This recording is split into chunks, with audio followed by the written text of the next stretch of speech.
മഹാത്മാഗാന്ധി.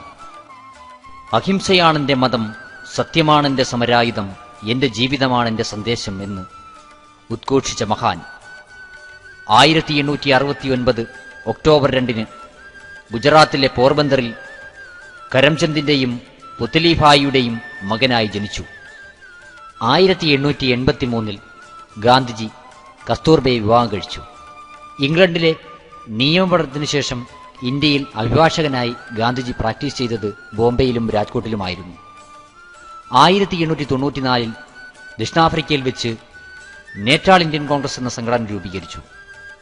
1904 ദക്ഷിണാഫ്രിക്കയിൽ വെച്ച് Indian opinion എന്ന വാരിക ഗാന്ധിജി ആരംഭിച്ചു. ഗാന്ധിജിയുടെ ആദ്യത്തെ സത്യാഗ്രഹം 1906 സെപ്റ്റംബറിലായിരുന്നു. ഗാന്ധിജിയുടെ ആദ്യത്തെ ജയിൽവാസം 1908 ദക്ഷിണാഫ്രിക്കയിലെ ജോഹന്നാസ്ബർഗിലായിരുന്നു. 1914 ദക്ഷിണാഫ്രിക്ക എന്നേക്കുമായി ഉപേക്ഷിച്ച് ഗാന്ധിജി ഇന്ത്യൻ മണ്ണിലേക്ക് മടങ്ങിയെത്തി.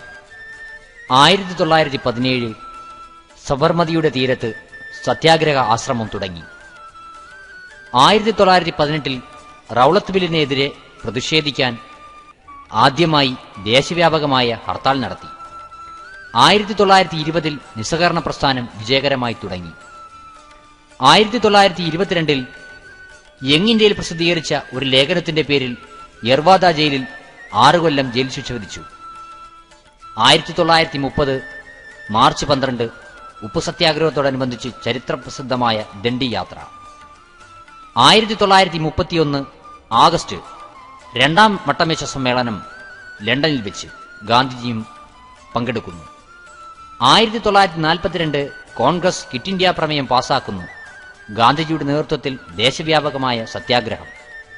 1944 ഫെബ്രുവരി 22-ാം തീയതി കസ്തൂർബയുടെ മരണം. 1947 ഓഗസ്റ്റ് 15 ഇന്ത്യക്ക് സ്വാതന്ത്ര്യം. രാജ്യം രണ്ടായി വിഭജിക്കാനുള്ള കോൺഗ്രസ് തീരുമാനത്തെ എതിർക്കുന്നു. ഹിന്ദു മുസ്ലിം ഐക്യത്തിനു വേണ്ടി പ്രവർത്തിക്കുന്നു. 1948 ജനുവരി 30 ഡൽഹിയിലെ ബിർള ഹൌസിലെ പ്രാർത്ഥനായോഗത്തിൽ വെച്ച് നാഥുറാം വിനായക് ഗോഡ്സെയുടെ വെടിയേറ്റ് മരിക്കുന്നു.